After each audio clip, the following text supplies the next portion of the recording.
Tala Davao City, pinakahandang syudad para sa ng APEC meeting. Ayon sa Department of Finance, ang detalye ng balita mula naman sa aming kasamang si Peng Alinio ng Radyo ng Bayan Davao. Peng, magandang hapon sa iyo. Yes, Kirby, magandang hapon. Matapos ang ilang serye ng ocular inspections, ang Davao City ang nangunguna na pinakahanda sa pinaka-preparadong syudad na kayang mag-host ng ika-23 Asian Pacific Economic Cooperation o APEC Summit sa susunod na taon. Ayon kay Department of Tourism o DOT Assistant Secretary for Mindanao Art Bongcato, sa darating na araw ay ina-anunsyo na ng National Organizing Committee o NOC ang mga lungsod sa bansa na mabibigyan ng karapatan para sa ministerial meeting sa susunod na mga linggo.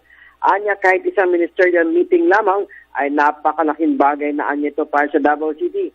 Kabilang sa mga nakalistahan ang Boracay, Cebu, Tagaytay, Clark, Subic, Bacolod, Iloilo at Metro Manila.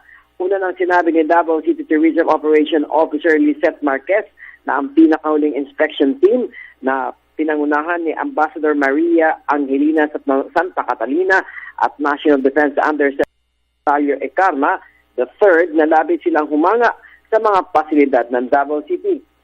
Ang seguridad at lugar ng komperensya sa Davao City anya para sa mga meetings ng 21 matataas na opisyal ng 21 economists ay sobra na sa inaasahang bilang dagdag pa ni Bongcato.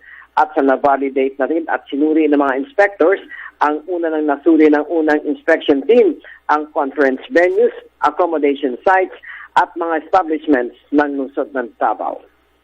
Para sa Telebisyon ng Bayan, Peng Alinio, Radyo ng Bayan,